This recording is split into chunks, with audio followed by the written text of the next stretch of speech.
Hi, everyone. Welcome to the Soulstream Living from the Heart podcast. My guest today is Bradley Jersak. Brad, I was thinking today, we've crossed paths probably for almost 25 years or more. That's right. Different settings, it's been a long time. But it's always a pleasure to connect with you and chat with you. Likewise. Thanks for having me. I'll give you a quick introduction. Bradley's an author and a teacher based in Abbotsford, BC. He currently serves as the principal of St. Stephen's University in New Brunswick, where he continues as the dean and faculty member of SSU's School of Theology and Culture. He also teaches peace studies courses at or with jfi.ssu.ca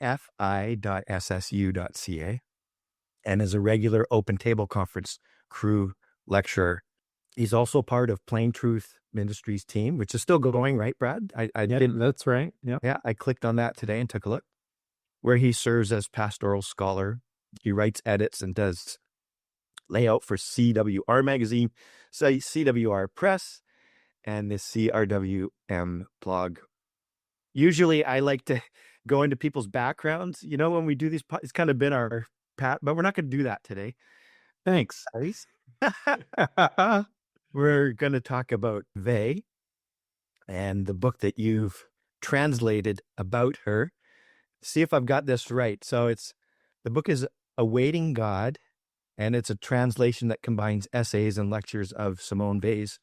I'm going to butcher this. Attend de deux in 1951. So this was written after she was alive, right? It was.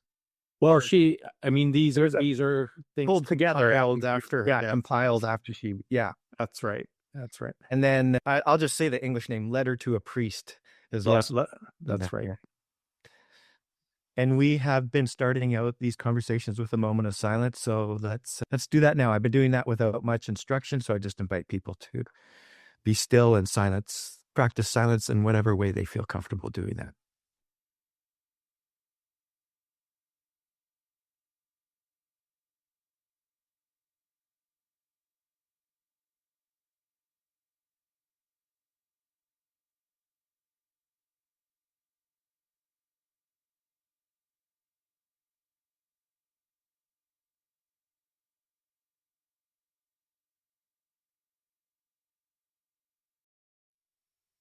Thank you.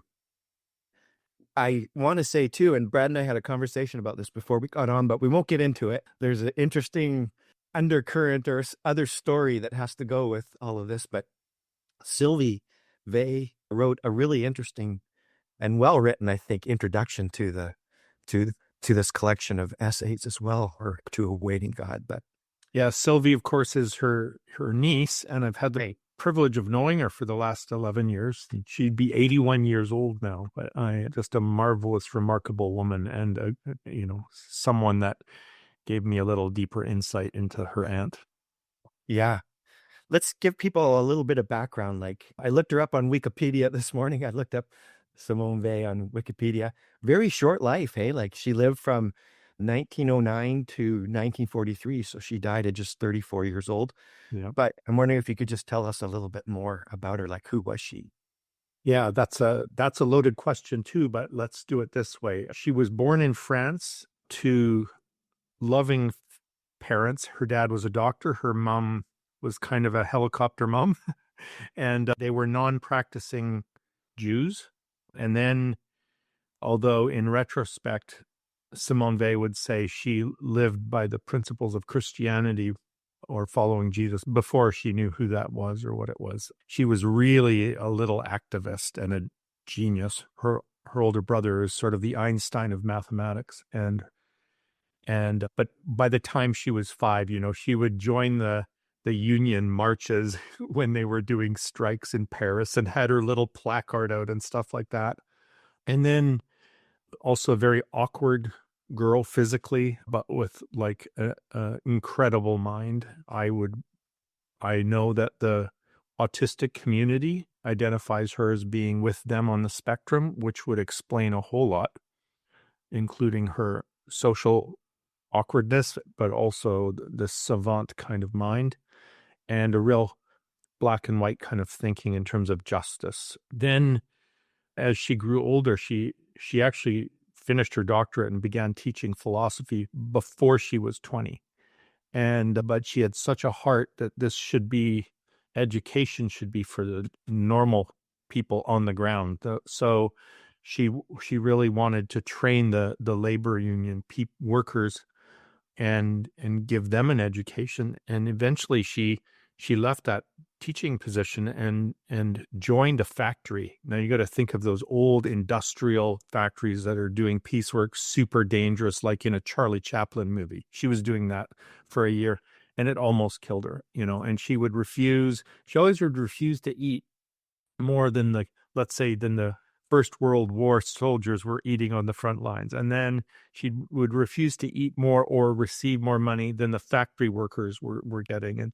But this was perilous. And so eventually this coupled with severe migraines, she got out of the factory. I think her mom kind of rescued her, but also just always wanted to identify with people. She hated fascism, so she went and joined the Spanish Civil War, but they wouldn't let her have a gun because first she was nonviolent, and second, her eyesight wasn't very good, and they worried that she would shoot somebody.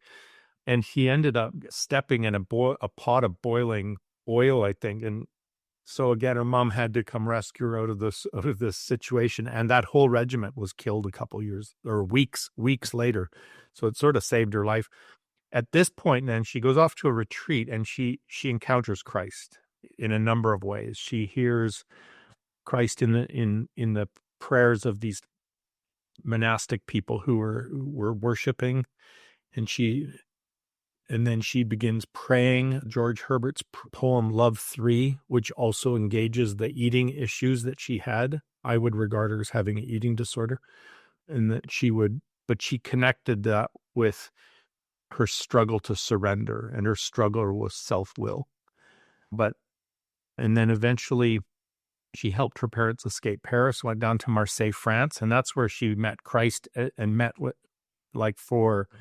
she says for 3 days she met him in a garret, or like a kind of a apartment, as you and I would meet. And some people think she was just being literary, but her own mom said, no, this was real. And her mom wasn't a Jesus follower. Well, at this point, then, her Catholic friends, these priests, they knew for sure she had met Christ. They regarded her as an authentic mystic. But the problem was, in those days, you had to be baptized by the Roman Catholic Church to enter the kingdom of God. And she wouldn't do it. She's like, the Catholic Church is not Catholic enough, which literally means all embracing. So she said, I would rather stand outside the threshold with those you've excluded. And so that kind of drove them crazy.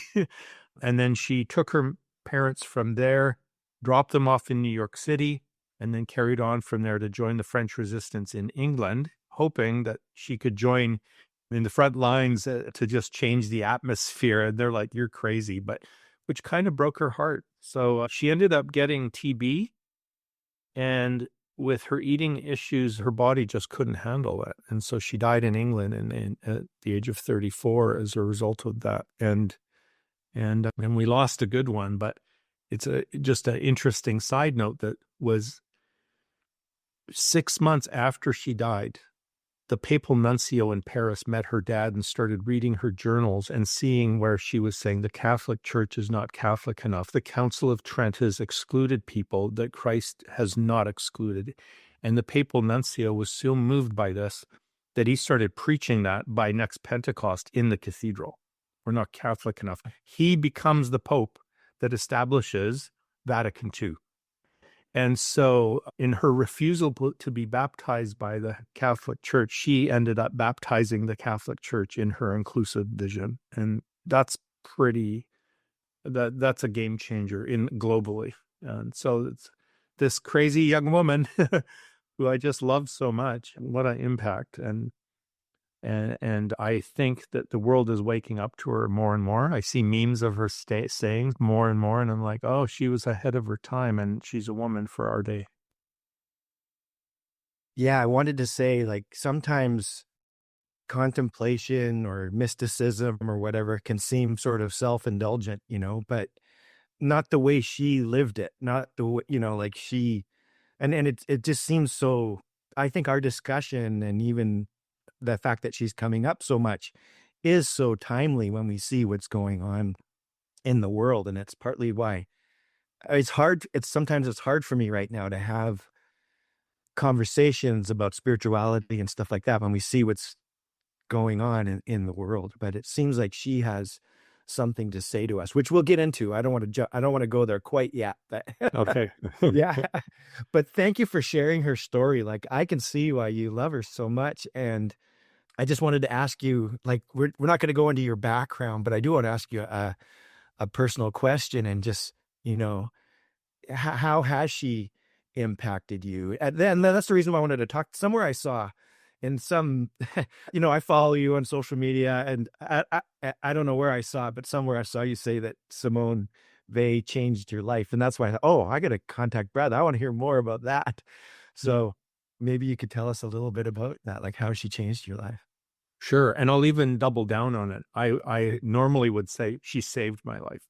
And so what was going on is my life was unraveling completely way back in 2008. I was in a lot of peril. We were seeing terrible tragedies happen in our little church that I had co-planted. Those tragedies left me for the first time wondering if I could trust God. And that's when and then my own unraveling started happening in the grief of that, towards like acting out in addictions. And I was beside myself and to the point of despair.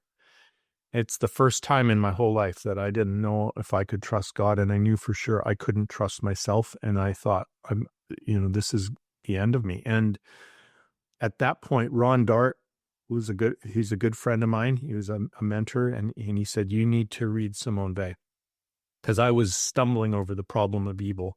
How can you hold together the goodness of God and the affliction of humanity? And by affliction, I mean like non-redemptive suffering, like where a toddler drowns in a pool at the grandparents' place, where someone is abducted, raped, and murdered. There's no lesson here, right? It's that's what she means by affliction. It's a very technical word for her in that sense.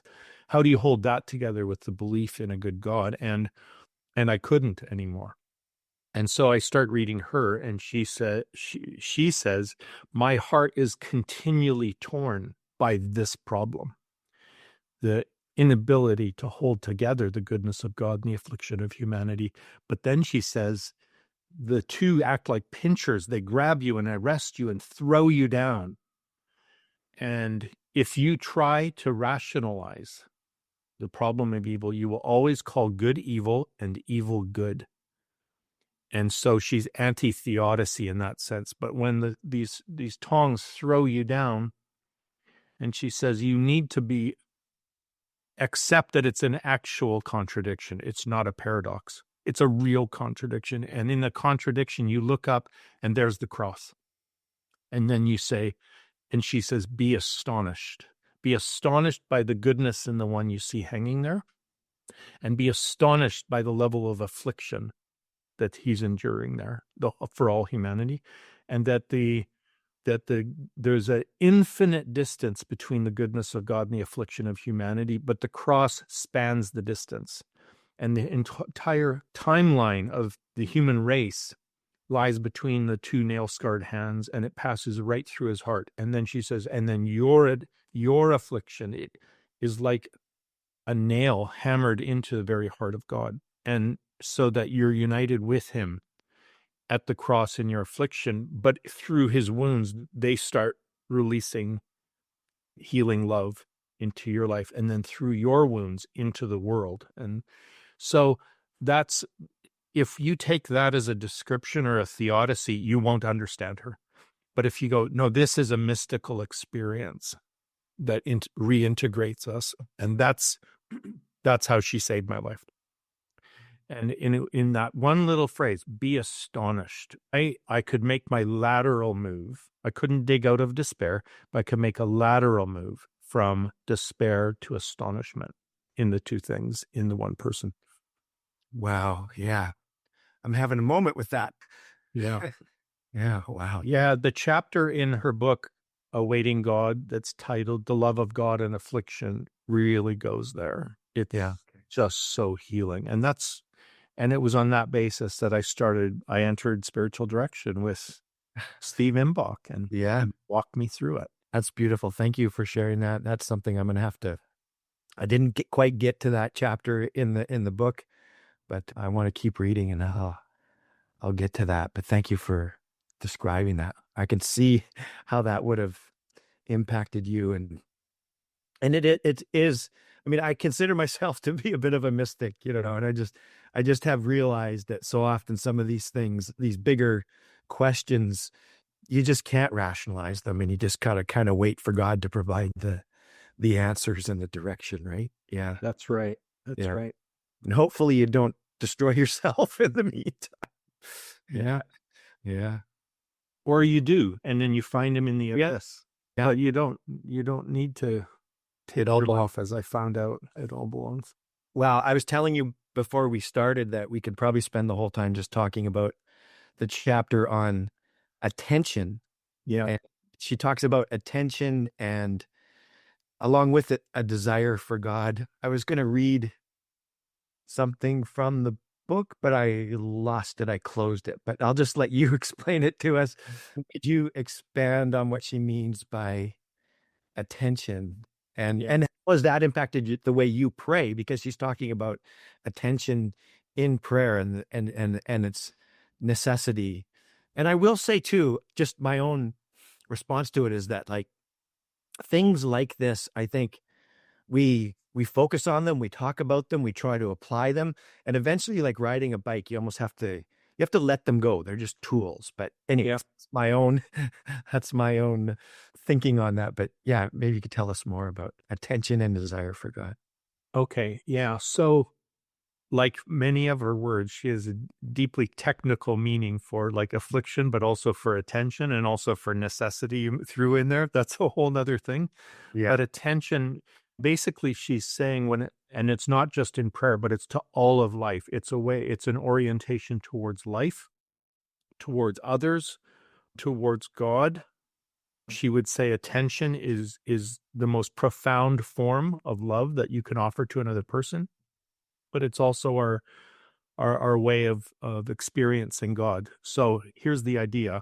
She's drawing this from Plato's plague analogy, where it's like, not plague analogy, cave analogy, where we live in a dark delusion of this world system, and those who have a desire for God will find out you cannot climb your way up to God. You can't get to God through the rational mind and philosophizing. That's a kind of ascent, but it only gets you so far. Things like rational proof, empirical proof, you are not going to prove God in a courtroom or a laboratory. And it's a little bit like you can climb out of your cave to the mouth of the cave, but you can't climb a ladder up to the sun. And so what do you do at the mouth of the cave when we begin to come out of the delusions of self-will and we lay down our ego? That's when we go into waiting, attention. And the idea of attente I'm struggle with articulating French pronunciation, but the idea there of attention is waiting. And so it's with open receptivity. And so you go as far as you can with reason, you go as far as you can with prayer, you go as far as you can with study, whatever, that's all good. But at some point, then you just have to wait and be receptive and let the sun shine on you. Let the sunlight come from the sun. Let the warmth of the sun come to you. Let the love of God come to you. And so in our desire for God, striving won't work. And she's like, people who go to the gym and it's like no pain, no gain. You just got to press through. She says that works at the gym. It doesn't work in studies and it doesn't work in prayer. It doesn't work in your pursuit of God. So how it's affected me then is I understand then the need to do attentive, open, receptive kind of waiting that is not striving. So I would say there's two ditches. There's the striving ditch on the one side where I'm going to pull heaven down and I'm going to pray hard enough. I got to pray harder. No. But on the other hand, the other ditch can just be apathy. and or in the recovery world, they call it complacency, right? And so she would say, no, we're actively attentive. And so a way she would practice this, let's say in her prayer life, was she would pray the Lord's Prayer and she would make sure she was fully attentive to every phrase. And if her mind wandered in a phrase, in one of those phrases, and she wasn't paying attention and gazing into the eternal, she would start the prayer over again, so she was a bit obsessive about this, but I think that makes sense. So it's active openness, and I tried to practice that. Yeah, I can just imagine her practicing this and then Jesus showing up. Yeah. Yeah.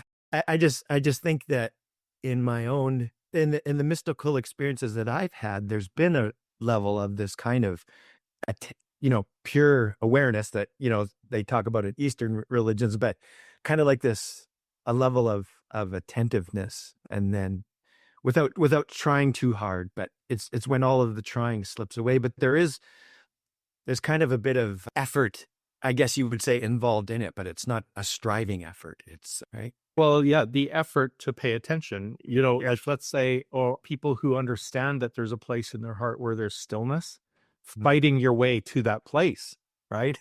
It can, like, letting go of distractions and laying down ego and detaching from outcomes, all of that, which, by the way, she also she experienced a lot of, I think, this from the Bhagavad Gita as well. She loved those Hindu scriptures, and they talk about this as well.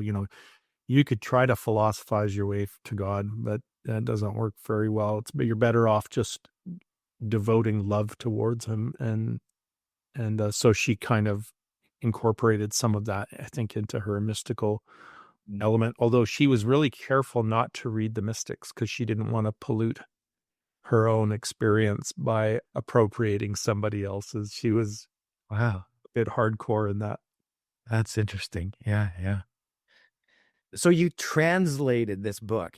That must have been sort of not a good, but just doing that must have had a different level of impact on you, right? Because you really had to dig into it and think about each word. And what was that like for you? Yeah, that was really intense. In fact, when I started, it would take me, at the beginning, it would take me 8 hours to translate a page like that.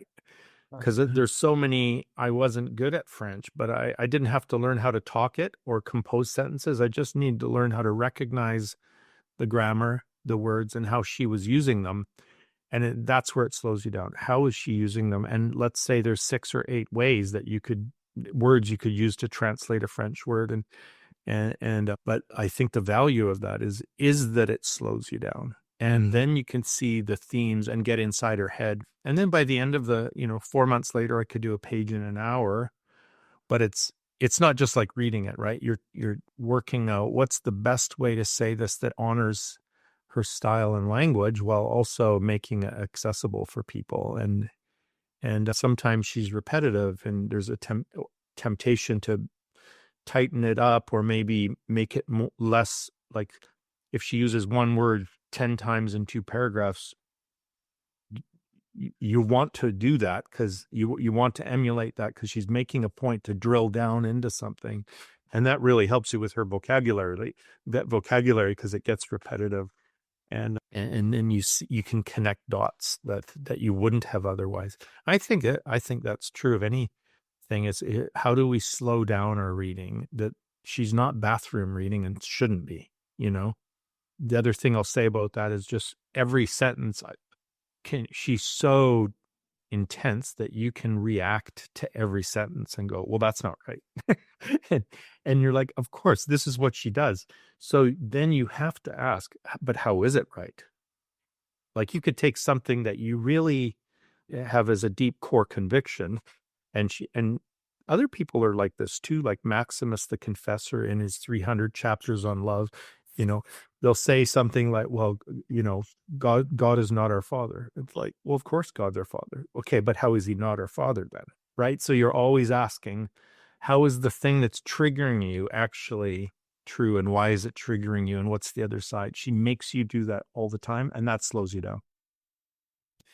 Yeah, her niece wrote the introduction and encourages people to ask questions and not just take it as dogma, but to really think about it. And I really like that. It made me think. I was thinking about it this morning on my walk, just how that's a great way to approach you almost have to approach a mystic in that way. And sometimes you'll come back to it. You don't get it, on the first pass. That's the way I am with Thomas Merton and so many of these others, that when you come back to it years later, it makes more sense because you've lived it and you've had different experiences and you maybe read more. But yeah, I really appreciated that she kind of encouraged that approach to the book and to Simone's writing.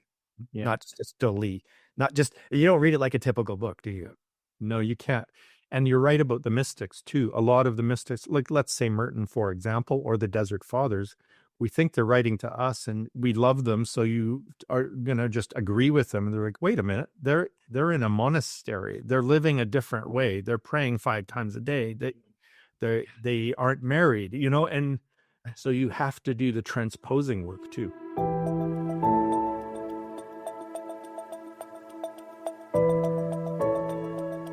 Hey everyone, we're pausing briefly to tell you about something that's been foundational and deeply transformative for many in the Soulstream community. Living from the Heart is more than a course. It's a sacred invitation into a learning community where you can explore contemplative practices, spiritual formation, and authentic living. The course helps you nurture a deeper intimacy with God, yourself, and others. The registration deadline for the in-person intensive is July 18th, and a few spots are still available.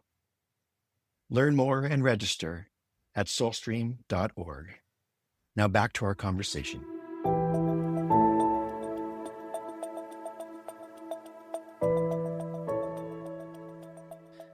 So you've mentioned it a little. I think we've kind of touched on it a little bit, that Simone had this incredible mystical encounter with Christ, but yeah, and you've almost answered this already, but she never formally joined the church. And you could see, like you said, the Catholic Church, if she was going to join a church, maybe it would be the Catholic Church, but they weren't Catholic enough for her.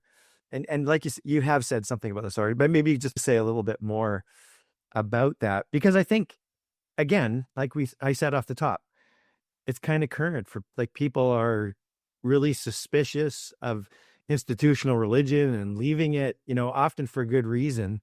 But I think that's why it's another reason why has something to offer us today. Yeah. So with the priests, for example, who she befriended in Marseille, they were really pushy, but she just wouldn't do it. There's some people that claim that perhaps she let a Catholic nurse baptize her on her deathbed just before she died. I'm not sure if that's the Catholics trying to rescue her still, but these, like I said, she could also be a black and white thinker. So the priest would say, no, it's okay. We don't really go by the Council of Trent anymore so much. And she's like, well, that's the Council of Trent though, and you haven't updated it. So that's the rules. And they're like, well, we'll just bend the rules. Like, I don't bend rules, that kind of thing. So that increased her resistance, but it was all about solidarity for her. So in Simone's life, there's a paradox at the center of her life. She longed for God, yet she embraced the silence of God. She sought community, but often chose solitude. And I was just wondering, was this the mystic in her, or what would you say about holding that tension? Yeah, I think she had very deep convictions about community, and that at the same time, deeply introverted, probably also on the spectrum. And so she's dealing with the conflict between her own social difficulties, but also these deep core convictions about the power and importance of community and wanting to encourage that. Yeah. And so that's a tension she always lived with. And it meant that to be an activist, how do you be an activist when you're like that? Well, on the one side, as a writer, did a lot of essays for the syndicalist movement, which was to do with the labor unions and on the other hand, like wanting to be engaged. So going down and experiencing the condition of the factory workers from the inside. She had to innate truth, or it wasn't true to her. So I think when she did that kind of thing, she was rising above her own proclivities. And yet maybe that was part of the reason she had debilitating migraines as well. I don't know. It was just, she would do hard things. And she's like, I have to, or I'm not being authentic, despite my Enneagram number or whatever. Super interesting. I mean, I just don't know that we see that a lot today. I can remember, like, I worked on the downtown east side for 5 years, and there was people that, intentionally lived there, or they would go and live in different areas of the world. And it was hard, like, and I need to speak for myself. Like, I know I'm super comfort oriented. I don't like the idea of suffering. But she really embraced it in a way, like, and she doesn't romanticize pain, and she refuses to look away from it. And how did that impact you, again, as you were writing this and thinking about it, like your own understanding of compassion and solidarity? And I mean, I think that I know a little bit about the church that you ran for a while. I mean, that was really, yeah, I mean, your doors were just so open to whoever would come, and it was messy, wasn't it? And uncomfortable. And I guess I can kind of relate it to that. But I'm guessing about your life now, so I should just let you answer. Yeah, no, one thing is that's partly why I appreciate her so much. She cared about those on the margins, and the church we were involved at the time, Fresh Wind, it had people with disabilities. It was a third of the congregation, plus their care workers. And then we had a lot of people in recovery coming from recovery houses. And there was the working poor, but also sometimes the homeless and, those kind of folks. Here's where, but by the time I ran into her, I was already running aground on that, in the sense of almost I'd done pretty good for 20 years, but then it caught up on me. And why? It wasn't overwork. It was more like the double bind of I need to help these people, and I can't help these people. And then the second double bind was God needs to help these people, and he's not helping these people. Those two things were really crippling. And what was going on is, I discovered that year, and it's why I got into recovery, was I was trying to manage other people's joy, sorrows, and choices. Well, that's Messiah complex. And when I started reading Al-Anon literature, like the language of letting go, I realized I was codependent with these folks at some level, where I was trying to rescue in order to make myself feel better, and I just crashed on that. Then I run into her, and I'm like, she recognized this issue too. She recognized it as self-will and being willful. And she has another technical word. She wanted to decreate the ego, or she wanted to decreate the will, is what she would say, and to become. So she loved the Garden of Gethsemane story, but here's where I think she tripped. She wanted to be willless. And that's not what God's asking of us. God wants us to be willing. So Gethsemane is about surrendering the will in willingness. My one critique of her then around this would be that she tried to overcome self-will willfully. and I think that there's a control issue around that probably impacted her eating and things like that. And so here's an interesting connection. The attending physician at her death was also the godfather of Thomas Merton. Both of these are 20th century's the top experts in dealing with self-will, I think, and surrender. He said that they were the two most defiant people he'd ever met in his life. So they're speaking out of their own struggle, and good for them, right? But these were demons they wrestled with, and it's what I wrestled with, and it almost killed me, and it did contribute to her death. Yeah, now that you mention it, and Merton did seem pretty headstrong and willful. Yeah. Oh, yeah. Yeah. But who better on the false self, right? Sir, Yeah. it's coming from his own experience with it. I really appreciate what you said about that. That's very helpful. The whole idea of managing people's sorrow and joy and just the surrendering of the will, but being willing. And even willing to let them go to his care, like to God, the people I can't fix. What am I doing? Care. And so the issues, this is a hard part then. If you become like her enough to say, I won't look away, let's say from Gaza. Okay, well, that can crush you. But it also means, okay, what I'm going to surrender the outcomes of what happens there so that I can pay attention to where Jesus is calling me to focus and how I can help instead of we are allowed to help. I'm willing to help. How can I help? Instead of, I need to rescue. Why? So you feel better? Like, so much of this is about massaging our own discomfort. And we need to overcome that. How do you do that? Well, by letting go and surrendering. Yeah, wonderful. Yeah, I know my first impulse, and I think a lot of people's first impulse is just, and we got to do something, And a prior podcast, someone asked the question that really hit me, and it was, what is mine to do? Like, yes, just asking that, I just found that to be really helpful and to sit with that question. And also, like, while we might say don't look away, it's like you have to manage your Instagram feed. Like, you can't look at everything or own everything or take, like, I don't know exactly what she would say to the social media bombardment we're under. She might appreciate how we can be connected, but I think she would also probably say that's pseudo attention.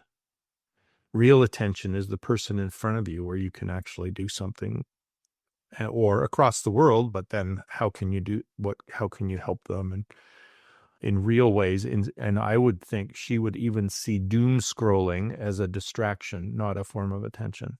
So now that this may be worth pursuing more in our thoughts later, I think. Yeah, it's just like a fire hose, and we're not meant to handle that much information or trauma. Plus you have, I know there's been times this spring where you got stuff going on in your own life where you have friends that are in crisis, and then, you add to that what's going on in the States or what's happening in Gaza or whatever. Or abusing that venue just for dopamine hits. Is that really doing justice or just like, yeah, you get it. Yeah. This might be a good time to ask this question because I think it fits in right now as just, she writes about the idea of kenosis, of God emptying God's self.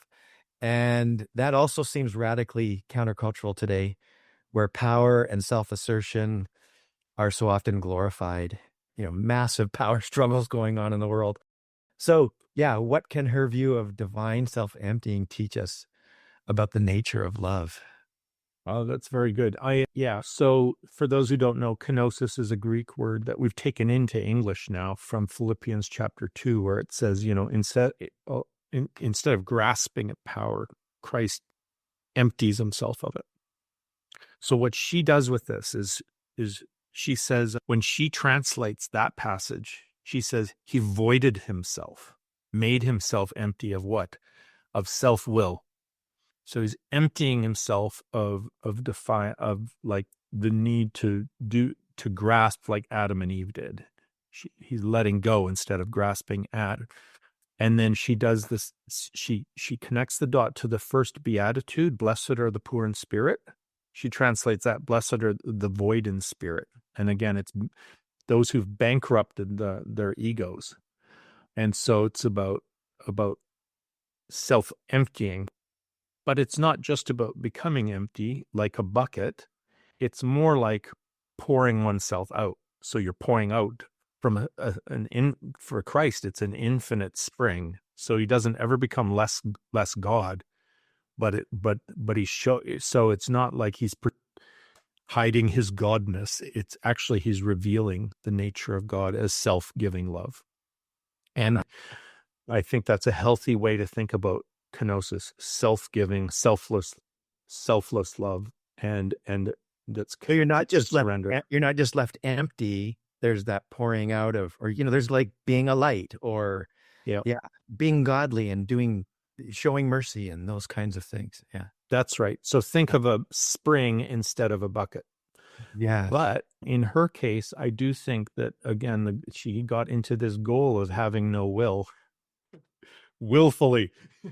So, but where, look, like in her life was, yeah, how can I spend my life for the other? And I think that's fair. She had she had so much to give, and she just wanted to do that. And to the point where she was very nervous about anything that would sort of hegemony, where you're drawing capital into yourself. It's like, no, that's not it. And so in our world right now, it's super relevant because we want to influence the world for better. And frankly, the church in America right now has largely lost its way, I think, and because it's thought we're going to influence the world through power over, through getting political influence, through having a voice in the White House, through electing people so we can impose our will on the culture. That's the opposite of kenosis. That's some kind of strange idolatry, I think. And then you have these other influencers who, like, I really admire, people like Valerie Carr, the Sikh woman who wrote See No Stranger. She's all about this. She's with the people. She's resisting totalitarianism. And on the other hand, she's reminding her colleagues and do not dehumanize the other. And, so you've got these protesters right now, and who some are tempted to call, let's see, the National Guard have come to, and ICE has come. And so it's very tempting to say you're not even human anymore. And Valerie's like, yes, they are. Don't let them change you into a dehumanizer and that kind of thing. So I see her very much in the same strain as Simone Weil, in terms of that kind of the activism that she's doing, it was about, like, saying no to the demands of the ego. By the way, that's how Ron Dart translates the first beatitude. Blessed are those who've learned to say no to the demands of the ego. Or with her, it was kenotic voiding of egoism. In counseling, we know some people actually need to have their ego strengthened. The problem is when it's on the throne of our life and it's driving us, and when it steps over others to gain power. What a disaster that is. And you can see it in the news every night if you want to be depressed. So, yeah. Are you familiar with, like, Thomas Keating's, I know you're familiar with the welcoming prayer, but yeah, he includes, or the person who wrote it was actually another person who was a part of his organization that I think came up with that prayer. But included in that is the letting go of the ego. And I have fought for so long that it is a problem in mainstream Christianity, is that we don't have a way of practicing that, of letting go of the power centers of the ego, and in the way he teaches it, or she taught it, was letting go of our need for security, for esteem, to control, and even to change things, and I just find that so helpful when I pray that prayer. And then concluding by, just in a way, what we're talking about here, what Simone was just waiting, just once you've gone through that, to just be open. But yeah. We teach, at St. Stephen's University, you mentioned JFI, that's the Jim Forrest Institute, and Andrew Klager has founded that whole program at St. Stephen's, which, by the way, you can do online and get a certificate in peace and justice. And the foundational teaching is inner transformation of the peacemaker. So what we're doing is we're getting activist types who we know in 5 years will be red-eyed, angry burnouts. Yeah. And it's like, if you can do the contemplative kind of the Thomas Keating style prayer, if you internalize that, the peaceful core in you, then you can actually have longevity as a effective activist who's not just trying to, like, rage against the machine or something.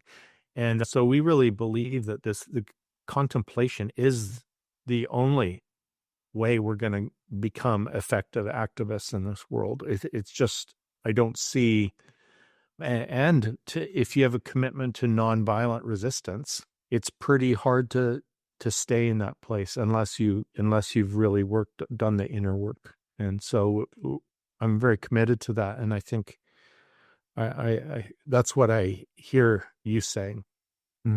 Yeah. If Simone was alive today, how might you imagine her showing up? What would she be writing, protesting, contemplating? Yeah. So the way to get there is to think about who are the most vulnerable right now. And that's always who she's with. And so I suppose if she did it, you got to still transpose, right? So she would have been writing articles. So I imagine we would see her writing blogs. She was in the thick of things, like in the Spanish Civil War or in the. She'd have a Substack. Yeah, she'd have perhaps. And then she's like a prolific journaler. And so maybe she would do that online. And she spent a lot of time just trying to get stuff published. So she wouldn't have to try anymore. She'd just put it out there. And she'd also be in the thick of things. So she would I would say, okay, who's vulnerable right now? Well, she probably would have got on that boat to Gaza with Greta. She probably would be down in organizing things in the streets of LA. She no doubt would have been very vocal about what's happening in Gaza right now. She would be, she wrote some pretty potent stuff in opposition to Hitlerism. So I imagine she'd have something to say about the world leaders right now who practice, and I imagine she would give a scathing kind of rebuke to Christian nationalism. So of course she would be labeled as far left, and she'd be quite comfortable with that. She was nicknamed by an enemy of hers the Red Virgin, and I think she kind of wore that. It's like you're right. And so that's where she would be. The question, then she'd have to answer is what do you do when the far left shows totalitarian tendencies? And so, for example, she, although she was anti-fascist, she did meet Trotsky at her home, who was, Bolshevik, and had it out with him as she's a teenager still, and she's rebuking Trotsky. So she wouldn't just be caught on her location in the spectrum of ideologies. It's just wherever she sees people abusing power, she would have something important to say about it, I think. And what I'm picking up from you too is that she's willing to have conversations with people that don't necessarily agree with her either, which is so needed and helpful too, isn't it? Yeah. Now, given things that, Simone Petremont was her best friend and has written the best, really thorough biography. Or like, it's probably too long for most people to worry about. But I'm glad you said that. I was going to ask you if there's a biography about her life. Yeah, I mean, that's the best one, probably. Everything else after you read that one feels like they're missing too much stuff, right? But there's a lot of books about her now, a lot. And so I think the thing to do, though, is read her for yourself. That's why I wrote Awaiting God, or translated it, because people were asking me. I would say things like I did to you earlier about affliction and the cross and all of that. And they're like, where do I start reading her? And so I said, I think what I need to do is I need to translate a volume of the place where you need to start reading her. And it includes both her essays in Awaiting God, but also all these letters she did to these priests. And I thought this is a good starting place. It's way better in general to read people directly than just to read about them anyway. But so Petremont would maybe say, I raised her because it's like, if I could sit with Simone Weil right now, I might find it really difficult. She might not be good at conversing with me. I might make her impatient. I would want to give her a hug, and I don't think she was a hugger, like these kind of things. And I heard that it was hard to be friends with her. And if you kind of went off in a direction she disapproved of, she might withdraw from you from friendship. And so, and yet here she is having these engagements with Catholic priests. And so maybe she was growing in that as she went. By the time she's in her 30s, she's listening carefully to the other but with impatience around inauthenticity, I think. So, yeah.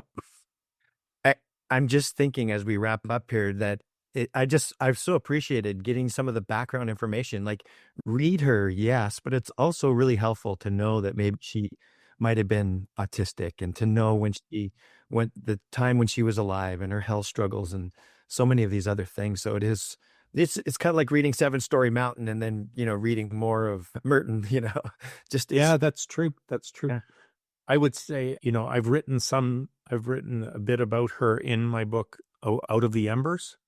Okay. And in there, I include a firsthand account from a guy on the autistic spectrum about why they regard her as their patron saint and what they see in her that helped them to lean into God, whereas they would have walked away. Like, if you tell someone with autism, God loves you, that can mean nothing to them, at least a certain type, right?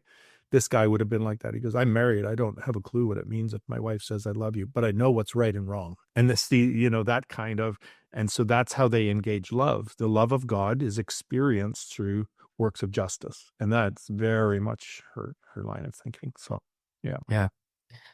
Just a really random question. Like, in the chapter on attention, she's talking about education. Yeah. What is that? Like, could you just define what she's talking about there? Like, it seems like she's talking about school education, but Yeah, no, it's exactly that. And so here's how I practiced it. This was brilliant. I had all of these. Remember what I said earlier, like, you don't press through with education, you stay in attention. So I had all these friends doing their PhDs at the time who hated their topic by the time they were done.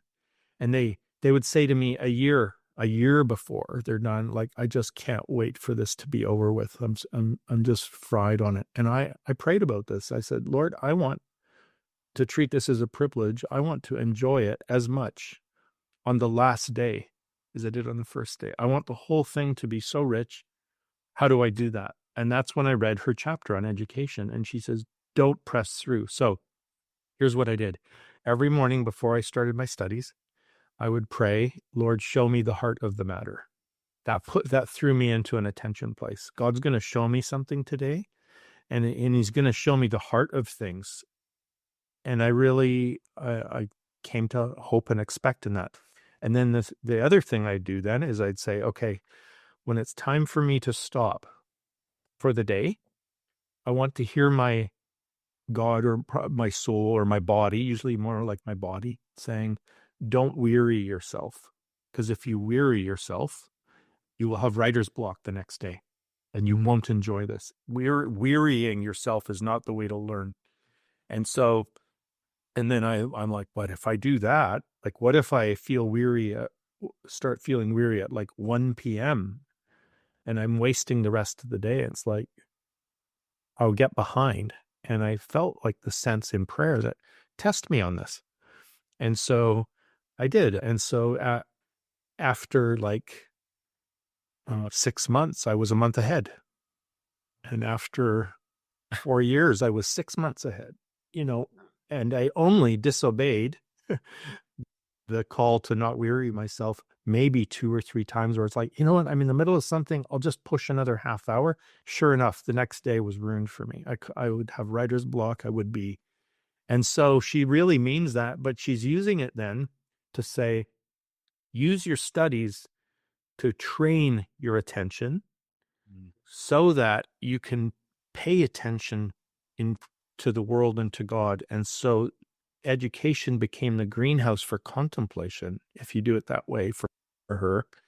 And she would even say, if you spend an hour exercising your attention doing geometry and you fail to get the right answer in geometry, that wasn't the test. The test was, can I develop the muscles of attention that will serve me the rest of my life? And so that's what she's up to. It becomes sacramental in that sense. Great answer. This is the Living from the Heart podcast. So it sounds like you were just really attentive to your heart, what was going on in your heart, your body, your soul, etc. while you were doing your PhD. Yeah. Yeah, and it worked. It worked. Yeah. I still study her. Let's see, this is I started studying her in 2009, and I still am. So Yeah. you know, Yeah. Just one final question. Like if you could, what question there's maybe something about her, her life, or even her writing or something that's maybe still a mystery to you. What, if you could ask her one question, what would it be? that's so great. I suppose I've continued asking her, so nothing's. Let me give it a moment. But while I'm thinking, I'll talk. That I've continually asked her, and I feel like she answers me. I believe she's in the cloud of witnesses, and I sense she has responses. But I suppose I would ask her if I'm right about some things. Like I would, am I right that you're on the spectrum? Am I right that you were willful? Of course they are. But like I'd want to hear her account of it now from this side of the grave, right? Like I suppose my question would be, where were you wrong? Yeah. And where might I be following you that you would not recommend anymore? So that that may be what I would do with her.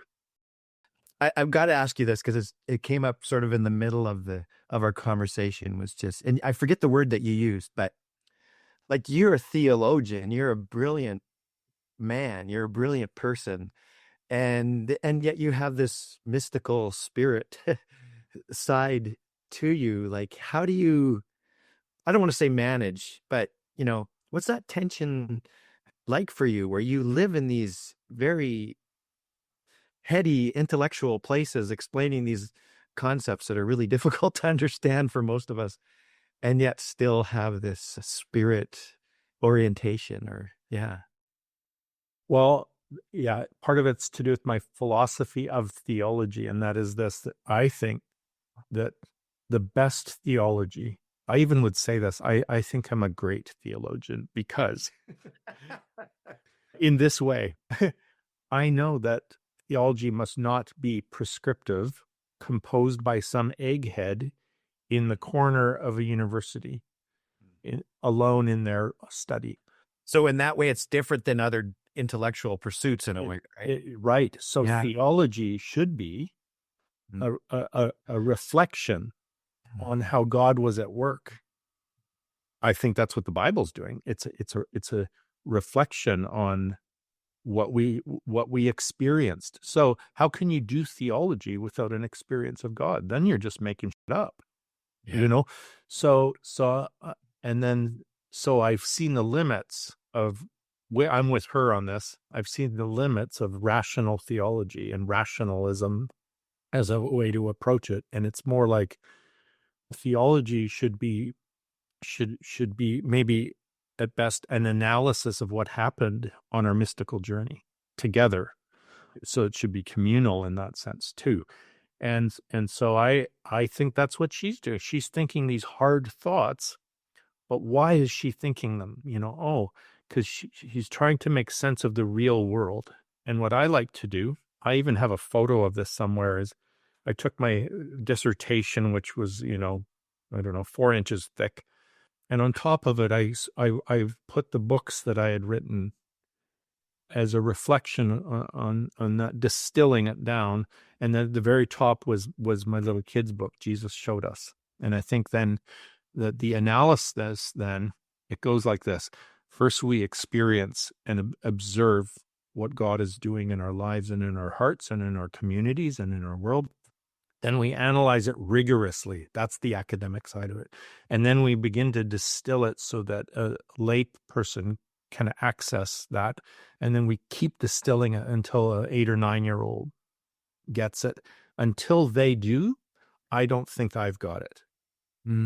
I'm still hiding behind big words and big ideas, and I know how dangerous that is. So the contemplative work should bring us all the way down to, like, what do we say to a child about the meaning of the cross? Oh, the cross is what Jesus shows us, God's self-giving love. What do you mean self-giving? Okay, let me explain it. Now we're getting there. But I started there with Simone Weil in 2008, 2009. And to get to the kids' book was probably 7-8 years, and well worth it.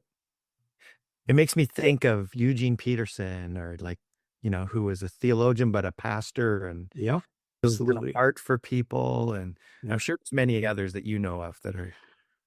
Yeah, and for me, I didn't start my PhD until I'd done 20 years of pastoring poorly, and finally knew what some of the questions were. Mm, Yeah. yeah. Well, thank you so much, Brad. Maybe we could revisit this. Like you said, you're still asking the questions. Maybe we could revisit Simone again in a year or two or something, and talk some more. Or maybe after I've had some more time to read it and absorb some of it, and probably we'll come up with many more questions as well. Yeah. Whatever you like. I'm always happy to spend time with you. I know you're super busy, but I really appreciate your taking the time today to do this. And yeah. Well, I'm full, and I'm full of good things like this. So thank you. It's what I signed up for. Awesome. Thanks, Brad.